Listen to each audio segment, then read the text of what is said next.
Hello, my fellow seekers. Welcome to Into the Work, therapy for empaths, seekers, and the intuitively driven, where you have front row seats to therapy sessions and expert interviews that will help you define the important work that you're here to do. So I guess you actually have something better than front row seats. You practically have a seat on my couch. That's right, you will have unrestricted access to actual sessions with real people, exploring real life issues. You will continue to be inspired by powerful conversations with experts and healers that might just share exactly what it is that you need to hear to get unstuck. I am Michelle Pauverman. I am a recovering people pleaser and former anxiety-driven empath, turned now mostly grounded psychotherapist and intuitive coach. I have been helping people for almost 20 years manage their limiting beliefs and anxiety to finally stop the self-sabotage and step into their gifts. I created this podcast, Into the Work, to give you a place to learn more about yourself and give you actionable strategies to finally move those roadblocks holding you back so you can go for what you want. Above all else, my hope is that this podcast is a catalyst for your awakening. If you're listening, you've already taken a step towards getting off of autopilot, and our next steps together will be taken episode by episode, waking you up to the possibilities, the new ways of thinking and being, so that you can stretch into that next level of your story. The spark has already been lit, and my friend, this is a journey from spark to brilliance. So together, let's light a fire. Hello, I'm so excited today to introduce you to somebody I've really been looking forward to talking to, and that is McGuire Davidson. She is a life and sobriety coach and the host of the Hello Someday podcast for sober, curious women, which is ranked a top 100 mental health podcast with over 1.3 million downloads. Casey is an ex-red wine girl who spent 20 years climbing the corporate ladder while holding on tightly to her beloved wine. Now, Casey is passionate about helping busy women stop drinking and create the lives they love without alcohol. Her work has been featured in the New York Times. She was just recently on Good Morning America, NBC News, CNBC, and over 100 sobriety, motherhood, and mental health and wellness podcasts and publications. So with a very warm welcome, I am so excited to talk with you today, Casey, and so grateful you're here. Oh my gosh, I'm so excited to be here. Yay! So I am really looking forward to talking with you about this. But before we jump into that deeper conversation that I know we're going to have this awesome conversation today that I think is really going to open up the minds of our listeners, I'd love for you to just share your story. Tell people beginning to where you are now, how did you get here? Yeah, absolutely. Well, what's interesting is I was always a big drinker.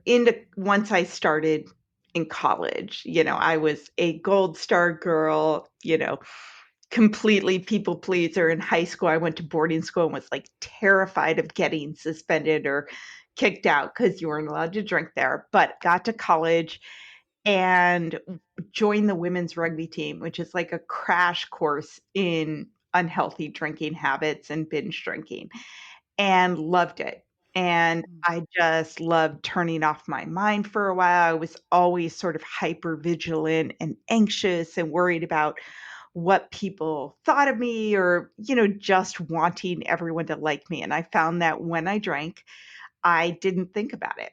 And, went through college still getting great grades, still working really hard.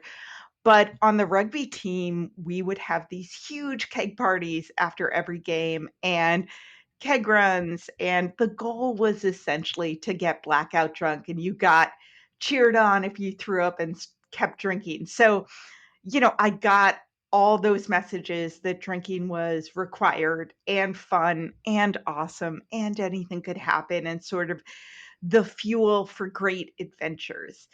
And I graduated college and got my first job in Washington, D.C. at a consulting firm and really had a huge imposter syndrome. Like, what am I doing? Is this going to be okay? Am I going to get fired? And so I would come back to my apartment and open a bottle of wine. I thought that's what adults did. Now, the hysterical thing is I'd been to boarding school and college, so I had no idea how to cook. Like, I would eat Lucky Charms with a bottle of red wine and be like, "I am so sophisticated," you know? And so Yeah, that's it awesome. just became my coping mechanism. Like, I would actually drink a lot before big business trips. Like, I would fly up to American Express in New York with my boss and my colleague in my really terrible suit for a 23-year-old and get really drunk the night before and be brutally hungover. But I was like, well, if I'm hungover, then I can't be nervous. I'll be working so hard just to be cool. I know. Oh, It's you're giving me a interesting. look. This is I know I'm weird, right? We're all weird, but that is interesting, like, you start as a way to, like, dampen your anxiety, would to be so Yes. knocked out, exhausted that you wouldn't Yeah, be just anxious. trying to cope, and therefore Oh. I couldn't overthink it. So or I was drinking because I was really the nervous the night before. But, regardless, what I came to realize years later and what I talk to my clients all the time about is the fact that we are convinced that alcohol helps us relax, helps us sleep, helps us take away our anxiety when the truth is alcohol is like pouring fuel on anxiety. I mean, it literally spikes your cortisol in your nervous system and it remains heightened for days and days on end and it makes you sleep terribly. And so it was all messed up. But as I grew up, as I was an adult, I basically, I thought it was fun. I thought it was exciting. I thought it was Mhm. sophisticated. And I essentially just shifted what I drank depending on where my life phase was. So in college, it was keg parties. In my early 20s, it was cocktails out at the bar with my friends. I moved to Seattle and lived on a floating home with my husband, well, boyfriend at the Ooh. time. We Oh, that's kayaked cool. everywhere. I know it was beers in the kayak and picnics, and then we were the married, first home, dual income, no kids with all of our friends, and we had these dinner parties with all the wine bottles, and then I had my kids, and I was very much in the mom wine culture world. So Mm, I was always a drinker. No, I hung out with all drinkers, really mm, successful women, but we all drank a lot. And mm, it was the way we bonded, but it was also just always there. So nobody really ever said anything to me. I would introduce myself as a red wine girl in the same like an identity characteristic. So when talking to people, I'd be like, I'm a director at L'Oreal. I'm a mom of two kids. I'm a red wine girl. I live in Seattle. I love to travel. Like it was equally a part of my personality and identity. It's mm, somehow like a metaphor for the fact that I was still fun and we could have a good mhm, time. And, mm. even though I was a mom of a toddler and an 8-year-old, it was still fun. And Yes. then I started worrying about my drinking. I mean, I did Mm, all the rules to cut back. I made, at first it was tied to like weight loss initiatives. And then it was like, "Oh gosh, I'm waking up at 3 AM every night, and I'm anxious every day, and I mm, don't remember the end of TV shows." And, so I would say, "Okay, I'm only gonna drink 2 drinks a night," or "I'm only gonna drink on the weekends," or "I'm only gonna drink when I'm out, so I won't drink a bottle of wine at home." And then mm, that I just started going out a lot, even with my toddlers, be like, "Oh, let's go to dinner at 5 PM," and, like, a place that mhm, happens to serve alcohol. And then it was, I'll only drink at home, so I'll be sure that I won't drive. I was very lucky in that my husband drove almost everywhere. I would drive 2 places, and he would always drive home. It wasn't even a question. mhm, So, I've been married for 21 years. When I quit drinking 8 years ago, I had been married for a long time as well, and we got together when we were 23, so he I he knew me as a girl who mm, loved to drink, so he kind of always took care of me. I was never in really dangerous situations, um, but I could have been very easily if I hadn't had him all the I'm time. guessing he's sort of a caretaker? Oh, yeah. I mean, he's a Yeah. great guy. I'm the Mhm. type A, really, really organized, really, really Mhm. productive person who organizes everything. And then when I drink, he would take care of everything, Yeah. AKA Yeah. take care of me, pay the Yeah. babysitter, drive home, um, let me sleep in the morning. Mhm. And I would It felt like a drink. balance, Yeah. maybe. Yeah, kind of. He was like, I've interviewed him on my podcast about our Mhm. lives drinking and not drinking. He never really thought he never really wanted me to stop drinking completely.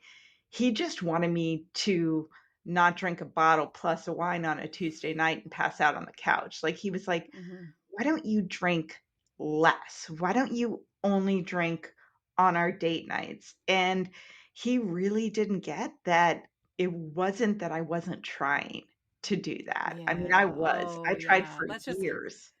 Let's highlight that for a second. Just like it wasn't that you weren't trying to do that. Yeah. You really just couldn't do that. And It just I didn't work. work you could do it for a little bit and you were white knuckling it. And I would, make all these rules. I would switch from like red wine to white wine because I didn't like it as much, or red wine to beer, or I'd be really I mean, it's like dieting, like where you make all these resolutions on Monday morning and go really extreme and think if you beat yourself up enough or write yourself enough notes about how much you're a terrible human being, Mhm. you will therefore shame yourself into stopping drinking or drinking less. And now I work with high achieving women who kind of drink a bottle of wine a night and are worried about it, but aren't talking to anyone about it. And everything else in their life looks great. And yet, I didn't have any huge, quote unquote bottom. For me, it was like the death of a thousand cuts. I felt Mm. like I couldn't cope with my life. I didn't want anyone to know. I didn't want anyone to look at me too closely. I Mhm. hated putting on my eyeliner with, like, bloodshot eyes. I was really Mm. defensive with my husband, when he'd be like, "I couldn't wake you up last night on the couch." I'd be like, "Oh my god, I'm so busy." I was just really tired, and then I'd punish myself by going to 6 AM boot camps and doing Oh. burpees with, like, a brutal hangover. So, Mm. there was nothing to see here. And, after years, I sort of started being sober curious before that was a thing, mostly because I was worried about my drinking. So I read some what we now call quit lit, which are memoirs or books about women who did drink a lot, stopped drinking, life on the other side. I started listening to sobriety podcasts, which I now have one. I was a member of secret Facebook groups where, one of my favorites was called the Booze Free Brigade. Basically, just people attempting to go booze free, but also talking honestly about how hard Mm. it was. And, stopped for 4 months, got pregnant, had my daughter, and then decided I could go back to moderating. Like, "Hey, Mhm. I'm better now. I haven't drank in a year." And in my mind, I also was like, "I'm happier. I'm more emotionally stable. My marriage is better." In no way associating that with the fact that I hadn't been drinking for a year. Right, And right. right, was like, "I'm just gonna have a glass or 2 on a date night with my husband." And one thing we do not talk about enough in society at all is the fact that alcohol is an addictive substance. It is a drug. When you drink it, you're going to go into withdrawal. You're going to want to drink more and more often. There are all these chemical things that happen in your body, not just hijacking your brain, but suppressing your dopamine. So you literally are not as happy when you're not Mm. drinking. It suppresses your serotonin. So you literally are more irritated and discontent when you're not drinking. So that's why you feel happier when you drink, Mhm. because you're less happy than you would be if you weren't drinking at all.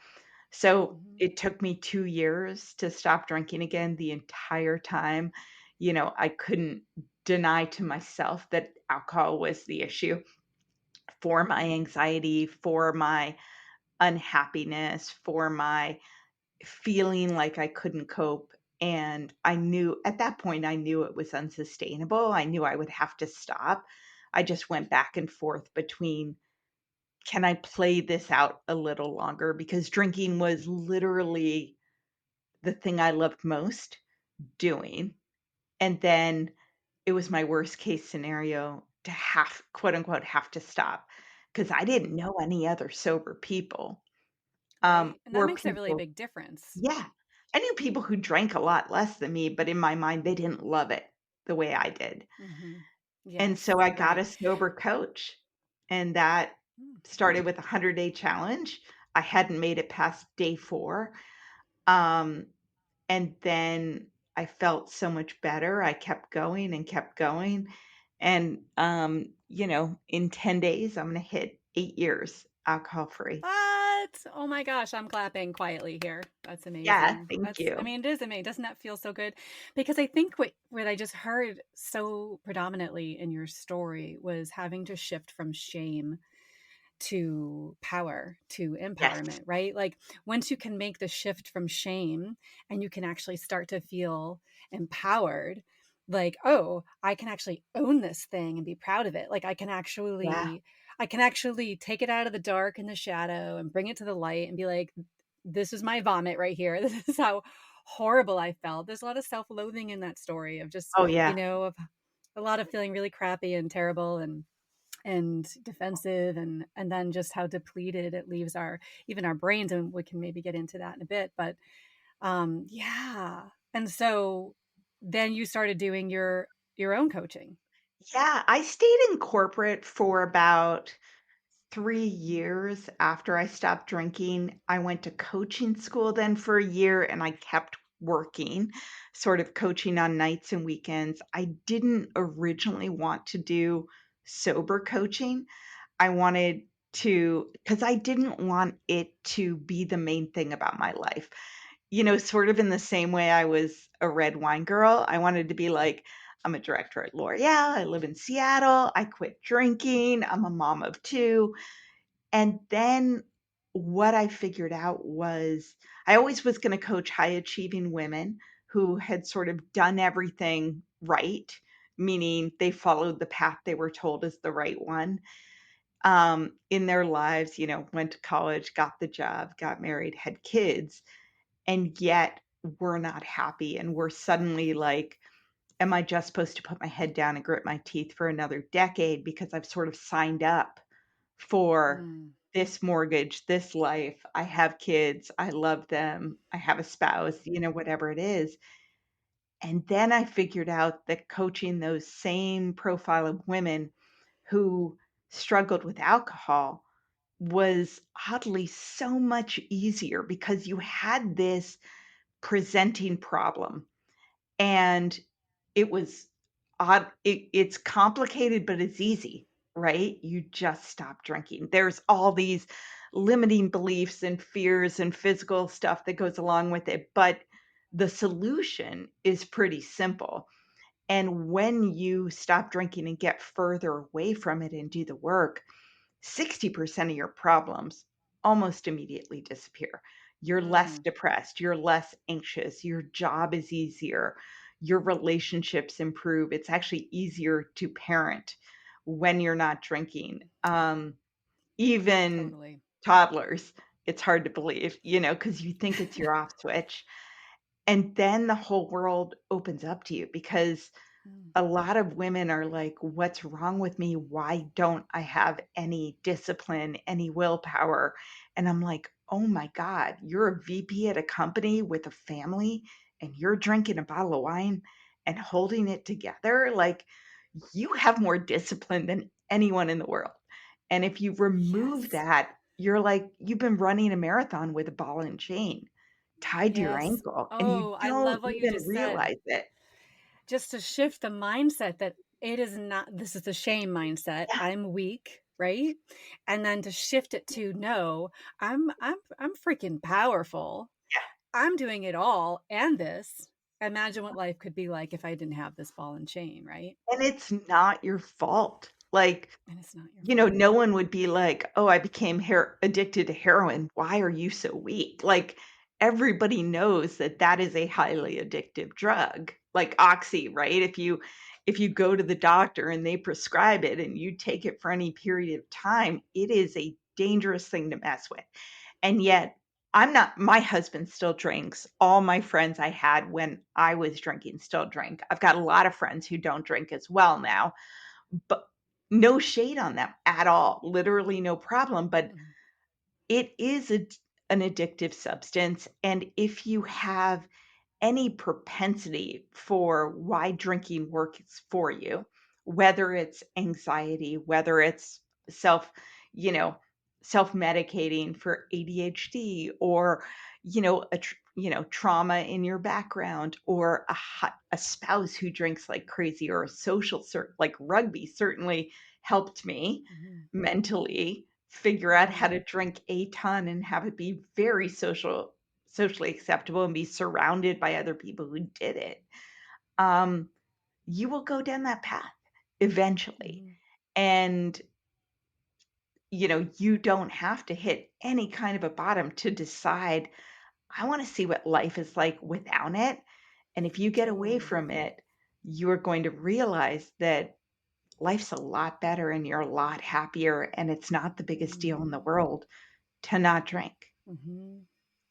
I love that you don't have to hit bottom in order to take a look at how life could just be even better, Yeah. right? Like you don't have to hit bottom to have an excuse or to feel like it has to be that bad for you Yeah. to explore it. So I have a lot. This is such an incredible topic for my people because as you obviously know, I serve empathic, sensitive Mm. seekers, deep thinkers, and they come into my office and more in the last 2 years, for whatever reason, probably the pandemic, more and more women are coming in and they're like, they're either, they have, it's either one of these two things. Their relationship with alcohol is a problem. Either I love alcohol or alcohol hates me. It's one or Yeah. the other, right? So one is that I love it. And when the people who say I love it, I usually see them really talking about alcohol. Just want to kind of say this. I think you'll relate to it. This love affair, Oh like it God, is yes. another person in their relationships. It's another person they're in love with. It's almost like it has its own, I don't know. It's really interesting. Oh, Like this it's sense like of a like, toxic boyfriend you're addicted to. yeah. And like, but also like this sense of like, I need to show you why what that I love this and that's why I'm doing it, not just because I'm addicted to it. So there's Oh, yeah, also like this thing we have to call out. I'm like, okay, I have to call bullshit when I call bullshit, right? Then that's yeah. my style, right? So I'm like, oh, wait a minute. But they will talk about just, but you no, no, no, but I'm a connoisseur. I Oh my love, God, right? They love yes. I'd be that like, I have "Oh, I went to wine regions for every anniversary. yes, I went to yes, yes. wine tastings. I only drank red wine. I really liked Syrah." And Yeah. somehow I thought that meant that, like, either because I didn't drink vodka or tequila or because I didn't like beer, whatever it was. I don't like white wine. That somehow meant that it was truly, like, palate, which Yes. separately, I was never out of red wine, you Right. know? Right. And, there's a sense of intellectualizing it. So I feel Yes. so I'm part of an intellectual culture around it. And so therefore it kind of helps me to not have to see myself as having a problem. And yet I'm also simultaneously very deeply aware that this is not okay. And then there's other people who come in because they're sensitive empaths. They're like, I do like alcohol. I do love alcohol. They might even have that affair with it to some degree, but alcohol doesn't love them because these sensitive folks cannot tolerate the Mm, toxins of alcohol in their gut. They yeah, are falling apart. They are literally falling apart, right? They're like, I'm having yeah, this surgery. I'm doing this thing because alcohol needs to be, and when alcohol is removed for a long period of time, the body starts to heal. They're having candida problems. They're having all sorts of issues in the body because they're empathic, sensitive people. Unfortunately, I can raise my hand, have to actually be pretty clean to be healthy. Right. And so we tend to be people who are like gluten free and dairy free and blah, blah, blah. Right. That's me. Unfortunately, I'm over all the unfairness of it all. But so, one of the things I've seen them shift from has been this shift into like, I'm going to give this a try. And I'm really going to do this now. And then they're coming back in session and they're saying, oh my God, Michelle, the alcohol culture is so weird. Yeah, And they're like waking up to the fact that socially, it's so bizarre for them not to drink. And yeah, people are weird around them and they are feeling like, people just, they're like, people aren't even talking to them at the party because they feel like they might be being judged. They're threatened in a way by yeah, their sobriety, right?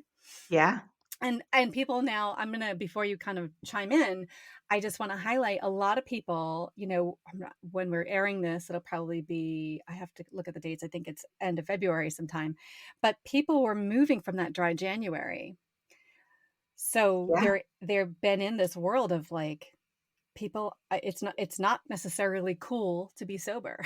You know what I mean? Well, I think that is changing. As someone who first stopped drinking 11 years ago and stopped for the last time 8 years ago, the world is so much more friendly to being sober, sober curious, alcohol free than it Totally. was back in the day. I mean, for the longest time, and I think the alcohol companies loved this dynamic, absolutely loved it. There was this idea that there were those people who couldn't drink, those unfortunate, poor people who were quote unquote alcoholics, right? And they should go Right. in a dark church basement and talk about it and, do Yes. whatever. And then there was everyone else who just needed to quote unquote drink responsibly. And that's hysterical because they're asking you to drink responsibly a highly addictive substance that is everywhere. I mean, you go to a restaurant, first thing they do is bring you the wine list or the cocktail list. Mm. They ask you, you walk into a party, oh, would you like beer, wine, cocktail? You know, now that is changing because of the sober curious movement, because of things like dry January and dry July and sober October. And honestly, Gen Z and millennials, they are drinking Mm. 20 to 30% less than their Oh, parents neat. and grandparents did at the same age. Mm. So the biggest drinkers are baby boomers, 75-year-old people. Second Mhm. biggest is Gen X. I'm Gen X. Mhm. And we Mhm. came of an age when drinking was just celebrated, right? Yes, It yes, was we did. a signal of female empowerment, right? Mhm. There were quizzes in Cosmopolitan about, like, what you can tell about a woman by her drink choice. This was like the Sex in the Oh my City God. world, right? Yes. And that is changing for all these reasons. That would be a whole separate episode, but Mm. incredibly, Gen Z doesn't think that, like, slurring and passing out drunk is that attractive. I mean, I'm being Well, sarcastic. yeah, but Gen Z, all the up and coming generations are also increased hypersensitivities, right? So there's so much more empaths, there's so much more Yeah, hypersensitive.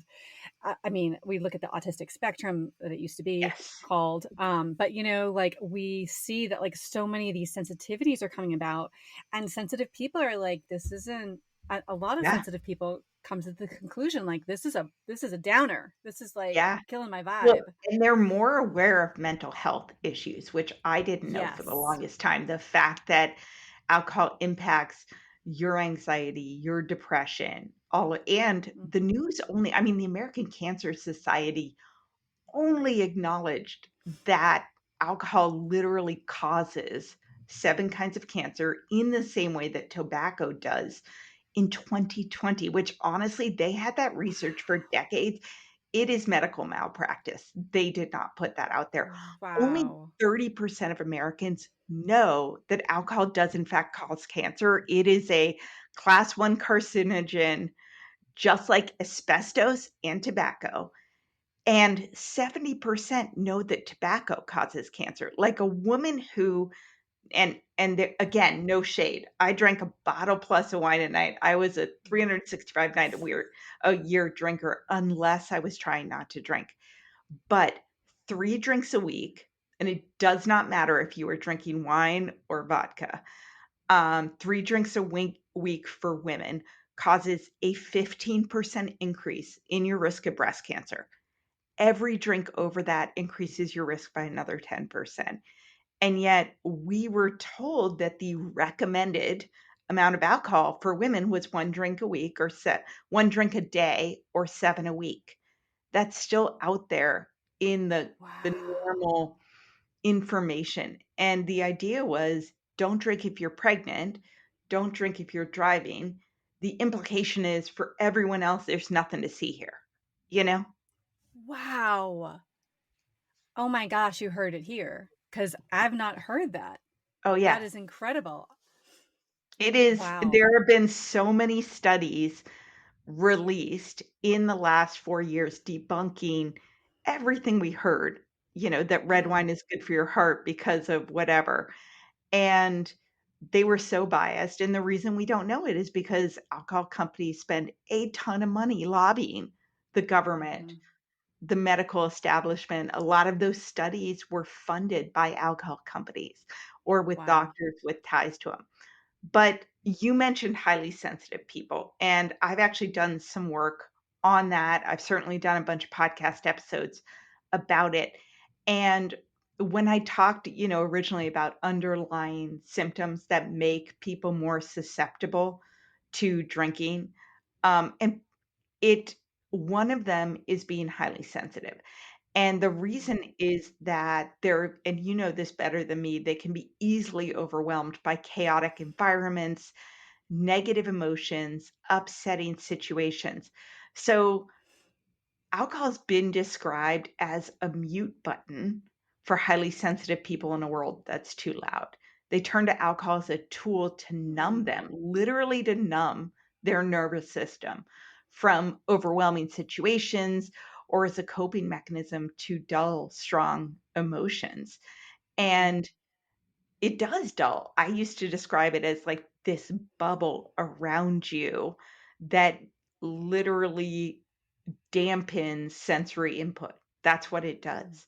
And Mm. that is very attractive to highly It sensitive is. people. And highly sensitive people, especially if we really get narrowed down to people who are very empathic, I see Yeah. empathy, I see empaths as on a scale, and from this heightened level of empathy to a lesser.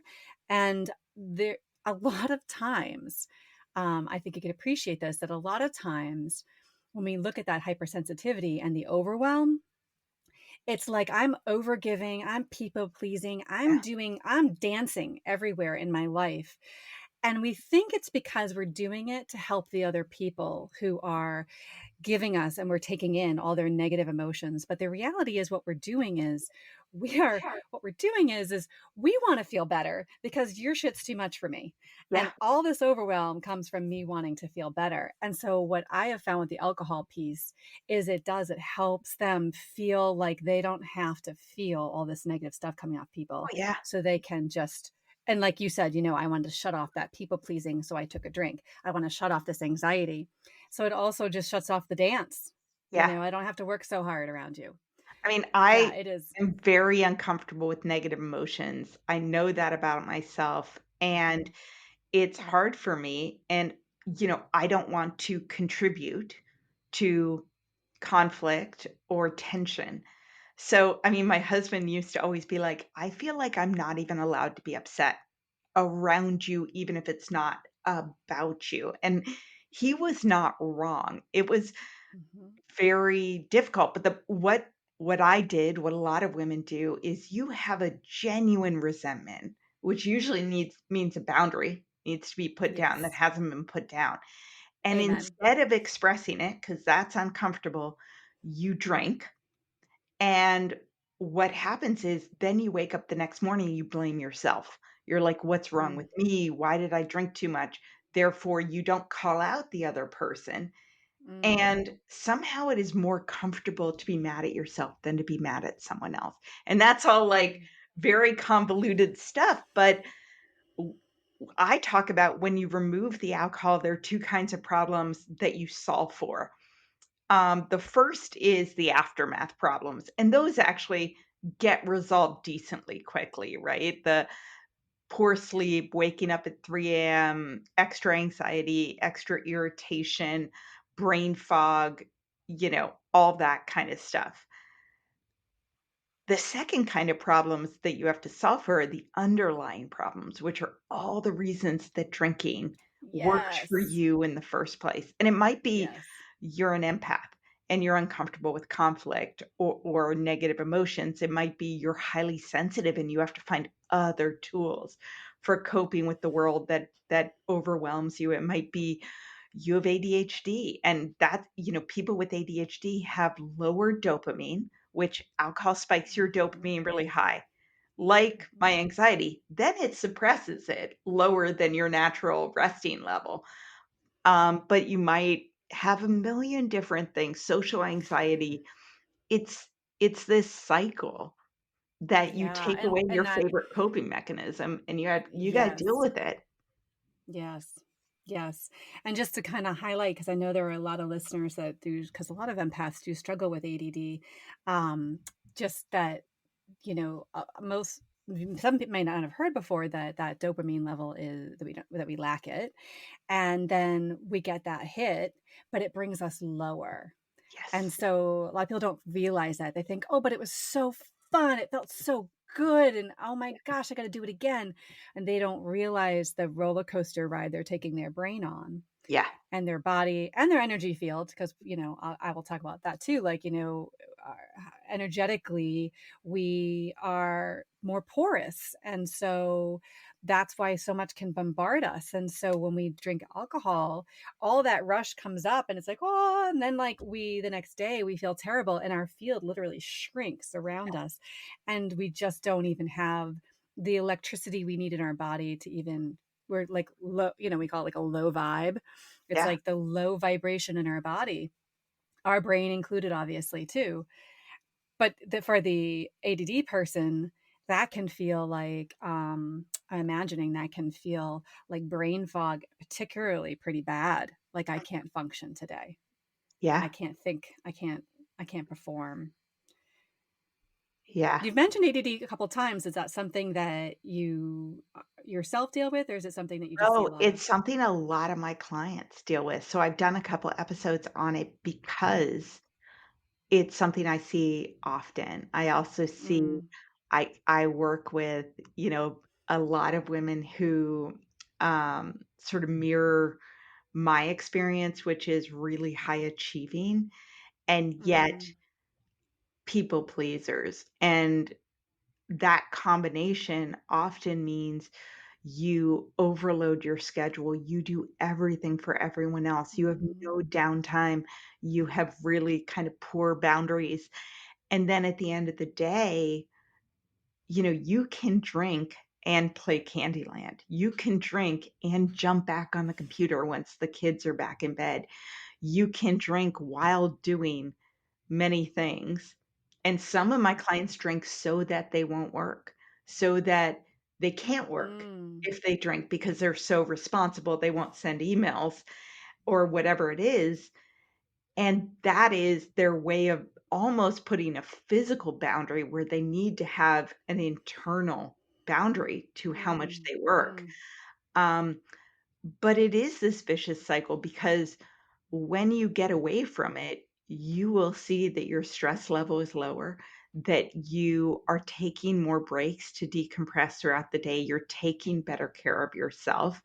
You can get more done throughout the day. You're so much more productive and better at your mm, job and feel less anxiety about it that you won't mm, necessarily need to hop on the computer late at night. Or you mm, feel more confident to say, "Hey, I can't do all that," you know? mm. Mhm. And so when you talk to people who are either coming off of dry January or considering to stay on, or, that in that spot where they've just taken a bunch of time off, are those the kind of things that you are kind of sharing with them to pay attention to? Are there things you want them to be looking for? Yeah, I mean, I highly recommend that if you're beginning, set the goal for 100 days alcohol free. And I know that sounds Ooh. impossible because I couldn't get 4 days. And a lot of people are like, "Oh my God, 30 days." The second weekend in January is no or the second Friday is known as Quitter's Day because that is when most people break their resolutions. And what's Ooh. interesting is it's the last gasp of real withdrawal. Um, Mm. you can white knuckle it through a week. White knuckling it through 2 weeks is more difficult, especially if you have the habit of drinking on the weekends as your form of entertainment. But what happens usually if people do dry January is like the first 2 weeks are really hard.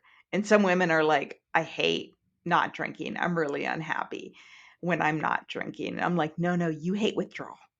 You hate early Yeah. sobriety. You don't Ooh. hate alcohol-free life because you literally have never experienced it." So, if you're just doing 30 days, and by the way, any period of time without alcohol is awesome because you will if you go 30 days, you're gonna experience better sleep. You're gonna notice you're happier. You're gonna notice you physically feel better. But typically what people do is they do 2 weeks, which suck, and then the Mm. second 2 weeks, they are literally counting down to when they can drink again as their reward for not drinking. And what that does is it's like taking a direct flight from, like, DC to New York, right? Quick commuter hop. You don't recline your seat, you don't take off your shoes, you might not even get a drink, it depends. You're just waiting for it to be over. Imagine that's dry January. You do 100 days, it's like flying to Europe, flying to Hawaii. Like, you buy a new book, you download some TV shows, you bring snacks, you try to make it enjoyable. Maybe you take a nap. That's what 100 days is like. It is long enough that you have to figure out how to enjoy living alcohol-free, which means new habits, see what you can do with that time and energy. Experience some things without alcohol that you normally drink at, like a concert, like a dinner party. Notice the good and bad. I mean, I really encourage women to approach this period of time with curiosity and excitement and doing it as a real period of self care, not I'm totally overwhelmed and exhausted, therefore I'm going to drink as my only reward in life. To say, okay, on Friday nights, why don't you actually get a massage? Why don't you take a break and sit in a coffee shop with a magazine and just watch people? Why don't you buy new running shoes and join a running club because you're not going to be hungover in the morning or drinking at night? It's a period of discovery. Mm. Mm. I love that. It's a period of discovery. It's not a jail sentence It's not a that you yeah, wait you are for not it to a end. teenager who has lost your car keys. You are a grown-ass woman who is going to finally take care of yourself for the first time in years. And just seeing that as a I matter kind of act, Yeah, right? That I matter.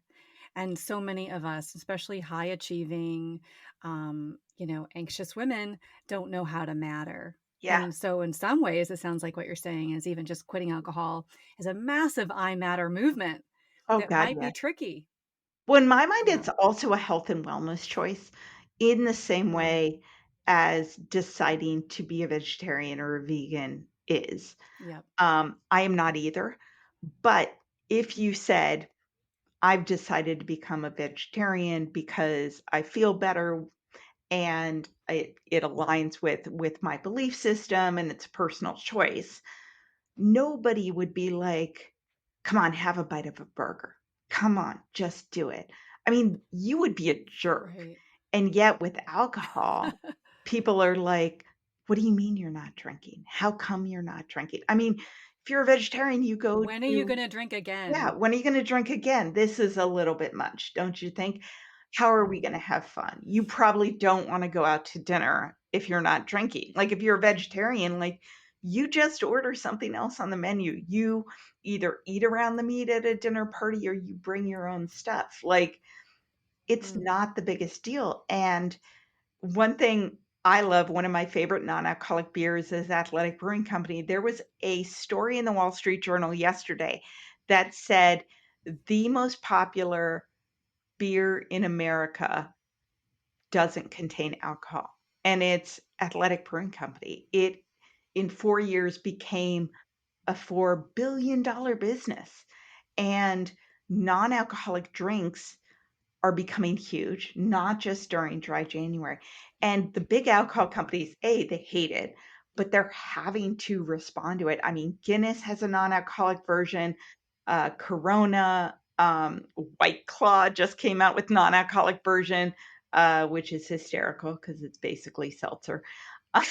yeah, They're right. non-alcoholic With a wines. high price tag. Yeah, and they are not doing this out of the goodness of their hearts. They're like, non-alcoholic beverages, beer, wine, spirits is the only growth company in alcohol. I study the wine industry now. I'm on all their alerts, and they are literally freaking out because their only growth sector is baby boomers, and they're gonna die Mm, at some point. And they're like, yes. we gotta figure out how to get these Gen Zs hooked on wine ASAP.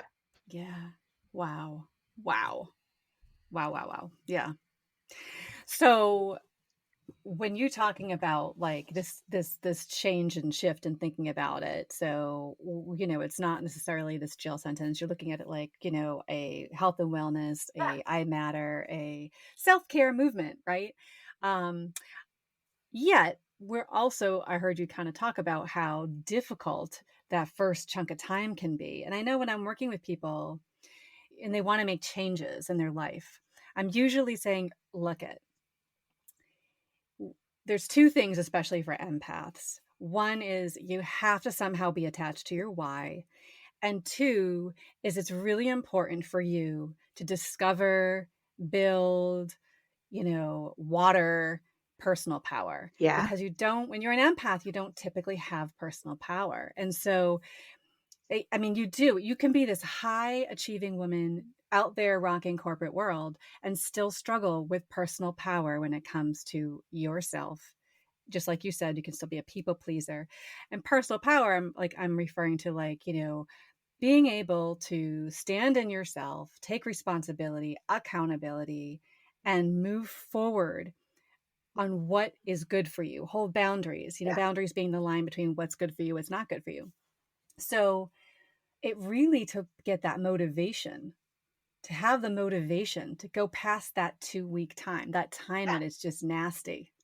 yeah, What do you recommend for people, yeah. just to Well, stay I would motivated? say, it helps to know what to do to prepare for it. It helps to know what you're gonna feel at what time and resources to help you.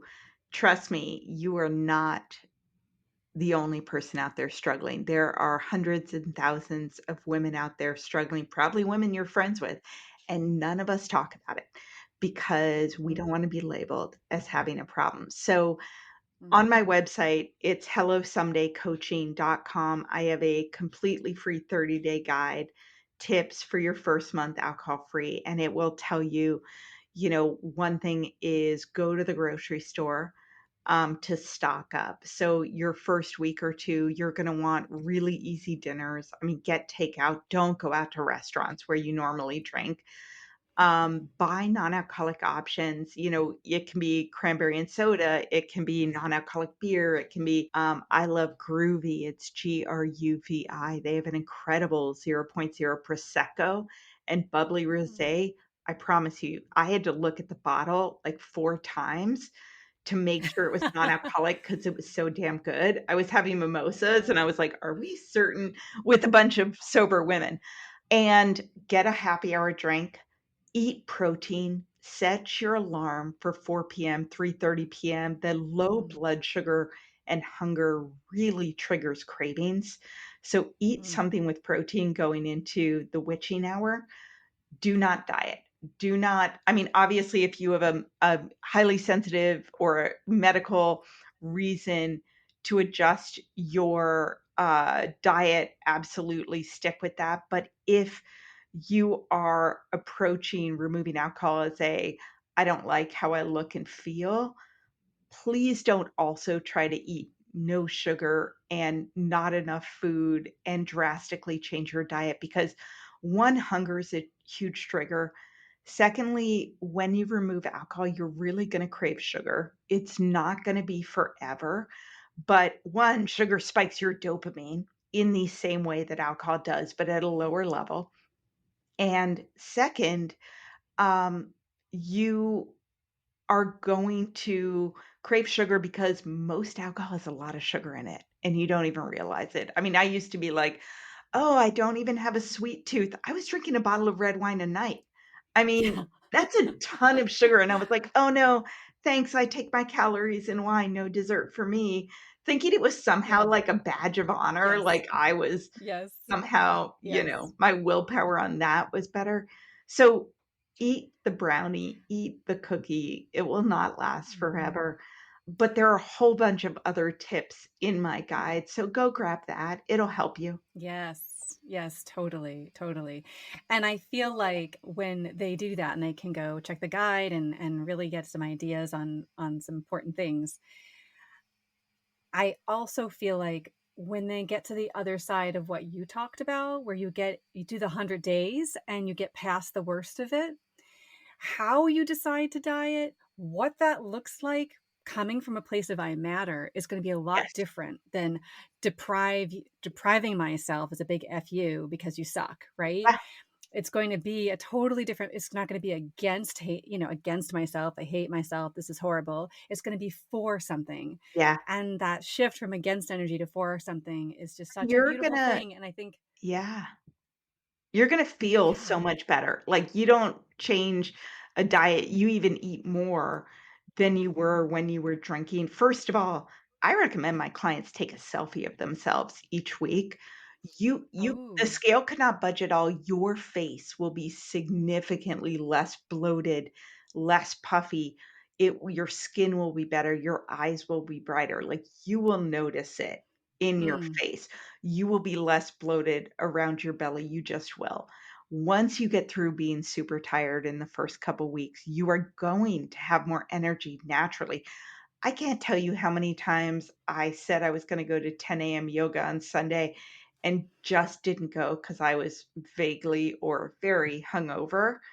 You're gonna, do things you say you're gonna do. You can start to count on yourself. You can start making yeah. commitments and stop backing out of them, you know? You can really show up for yourself in a whole way you just haven't yet. Yeah, You don't even realize. just Yeah. by making this one shift. And like I said, Yes. it's not easy, but it is simple, you know? Yeah. Well, you make it sound simple. I'm sure when you're in it and the worst of it, it's not simple. But then when you get to the other side, you're like, wow, that was actually pretty simple. I think just give You know? yourself the opportunity to see how it feels Mm, and don't think about forever. I mean, even women who come to me and are yes. like, "I need to stop drinking forever." I'm like, "I love that you know that. I support you, Mm, and l only think about 100 days. That is your goal." And once we set that date and you tell the people in your life, if you're willing to or able to, I highly recommend you do, just say, "Hey, I'm doing a 100-day no alcohol challenge." I mean, women do Whole30 all the time, no one says anything about that, or, no right. chocolate during Lent, right? 100-day no alcohol challenge. Nobody should argue that alcohol is actually good for you or required because it is just not good for your body. And then just then break it down. Okay, my next goal, set my 100 dates, whatever your ceiling is. If you usually make it to day 4, if you usually make it to day 7 or first 2 weeks, be like, "All right, my first goal is day 6. My first goal Mm, is day 8." And just mm, reward yourself for each win. I mean, I highly mm, recommend sober treats, calling them, "This mm, is my treat for not drinking," whether it's, mm, you know, a massage, a pedicure, a walk outside, a nap, because we are so used to alcohol being our reward, and you don't want to feel deprived. Mm. Right. Oh, bingo. Yes, so important. No deprivation outside of No, it should feel alcoholism like in your life. extreme self-care, like you're almost spoiling yourself. And by the way, you Mm. mentioned like high-end wine connoisseurs, the culture. Get Yeah. a tracker. I love the one called I'm Done Drinking, but there's also NOMO, NOMO, or I Am Sober. It will track the amount of money you save not I was drinking. just gonna ask you that. I Yeah. saved I mean, my Good Morning America, why I was on there is in 8 years, I've saved $48,000 not drinking, not What? ingesting poison. But in my first 30 days, I saved $550 not drinking, and I wasn't drinking the most expensive wine. I was drinking the, like, 14, $15, bottle of Mhm. wine Mhm. every Mhm. night, but, Mhm. that is Yeah. not as unusual as you think it is. Yeah, that's awesome. That is an amazing way of, like, sort of looking at it, and then take that money and reward yourself, Take right? that money, hire babysitters, join a gym with Yes. childcare, get a Reiki session, Mhm. get facials, Yeah. get anything that will Yeah. truly make you feel cared for. Oh, I love this so much, and it's such an important message. I'm so grateful that you came on here today. I think that we have reached at least a handful of people that are saying, "Oh my gosh, I have to listen to this again," because, Just try you it. know, Just try it. yeah, yes. So how can people find you and work with you, Casey? Yeah, absolutely. Thank you for asking. So my website is hellosomedaycoaching.com. You can find my 30 guide there. It's totally free. You'll get it sent to your inbox if you sign up. Or my podcast is the hellosomedaypodcast.com, and you can listen to it wherever you're listening to this. Awesome. Yes. I love that name, by the way. Hello Someday. Oh my gosh. Yeah. I love it so much. It's the Yeah. idea of so many of us put off things that we want to Mhm. someday when life is less crazy, or my marriage is better, or I have more money, or I lose 30 pounds, or the kids are Mhm. grown. And you can start taking steps to begin that today. It's not, Mm. we all think it's all or nothing. It's not. Yeah. I'd also like to highlight that you have a pretty awesome, robust course that we didn't mention here, You. right? So, yes, the Yeah. sobriety, is it a sobriety starter kit, It's right? called the Sobriety Starter Kit. Over 1,000 women have gone through it. It's 70 video lessons. You get my complete sober coaching framework I work through with women one-on-one in private coaching, but in an on-demand format that's in your back pocket at all times. And we have a membership and a community with group coaching. So if you want to dive deeper and have a step-by-step process to follow that's really focused on positive, empowering self-care, check that out. It's the sobrietystarterkit.com. Yeah, I'll highly recommend. We all sort of need that extra, we need that extra help Yeah. sometimes. We need somebody to guide us, to push us through. Thank you so much, Casey. It's been such a pleasure having you and meeting you and getting a chance to talk with you here. Hopefully, we'll get a chance to do it again sometime. Yeah, thank you. It's lovely to meet you. Great. Thank you.